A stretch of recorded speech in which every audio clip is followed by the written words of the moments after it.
बहू का एक काला पैर। सहारनपुर गांव में सुनैना अपनी बेटी मीनू और अपने पति विवेक के साथ रहती थी। सुनैना और विवेक अपनी बेटी मीनू को लेकर बहुत परेशान रहते थे।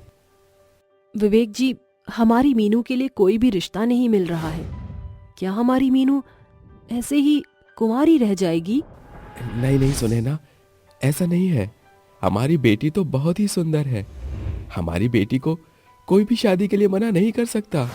हाँ, वो तो मैं जानती हूँ, लेकिन हमारी बेटी मीनू के लिए पहले भी 2 रिश्ते आए, लेकिन हमारी बेटी का पैर देखकर उन्होंने उसे अपने घर की बहू बनाने से मना कर दिया। अगर मीनू बचपन में जल गई और उसका एक पैर काला पड़ गया तो इसमें हमारी बेटी का क्या दोष है? उसकी किस्मत ऐसी क्यों है? तुम चिंता मत करो, मैं अपनी बेटी के लिए अच्छा सा रिश्ता ढूंढूंगा और अच्छे घर में शादी कर दूंगा। लेकिन तुम हमारी मीनू की चिंता मत करो। इतना कहकर विवेक वहां से चला जाता है और थोड़ी देर बाद विवेक के पास विवेक का छोटा भाई गौरव आता है और उससे बोलता है, भैया, मैंने अपनी मीनू बिटिया के लिए एक अच्छा सा रिश्ता देखा है। वो काफी अच्छा परिवार है। कहो तो बात चलाऊं शादी के लिए? गौरव, अगर घर परिवार और लड़का अच्छा है तो तुम मीनू के लिए बात कर लो। ठीक है भैया, मैं शाम को आता हूँ घर पर लड़के वालों को लेकर। इतना कहकर गौरव वहां से चला जाता है और शाम को वो लड़के वालों को लेकर आता है और विवेक के घर का दरवाजा खटखटाते हैं। जैसे ही विवेक अपना घर का दरवाजा खोलता है कि उसके सामने लड़का और लड़के की फैमिली होती है।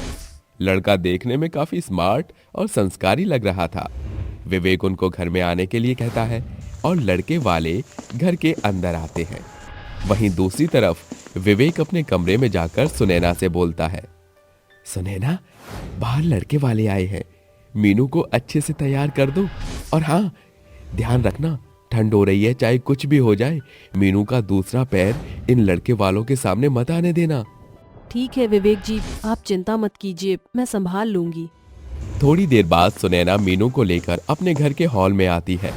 मीनू को देख लड़का और लड़के की फैमिली दोनों ही उसे पसंद कर लेती है और लड़के की माँ बोलती है, अरे समधन जी, हमें तो ये रिश्ता मंजूर है, लेकिन अपनी बहू को अच्छे से देखना चाहती हूँ।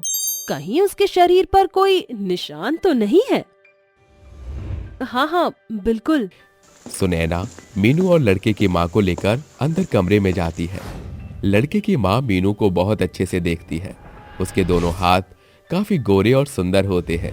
वहीं जब दूसरी तरफ उसका एक पैर देखने को बोलती है, तभी सुनैना बोलती है, अरे समधन जी, आपको तो पता ही है कितनी ठंड हो रही है। क्या आप एक बार देखकर ये रिश्ता पक्का नहीं कर लेंगी? अरे कोई बात नहीं, वैसे भी हमारी बहू इतनी सुंदर है कि इसके सुंदरता के आगे क्या ही देखूं मैं। इतना कहकर लड़के की माँ और लड़के के पिता ये रिश्ता पक्का कर देते हैं और अगले 1 हफ्ते के बाद मीनू की शादी हो जाती है और धीरे धीरे ऐसे ही कुछ दिन बीत जाते हैं।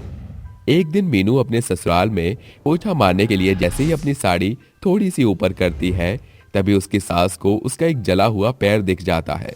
वो देखकर उससे वो बोलती है, ये भगवान, हमसे इतना बड़ा धोखा, ये कैसे हो सकता है? क्या हो गया मम्मी जी? आप क्या बोल रही हैं और किस बारे में बोल रही हैं? मुझे कुछ समझ नहीं आ रहा है। तेरे माँ बाप ने हमारे साथ इतना बड़ा धोखा किया कि एक काले पैर वाली लड़की को हमारे मत्थे मार दिया।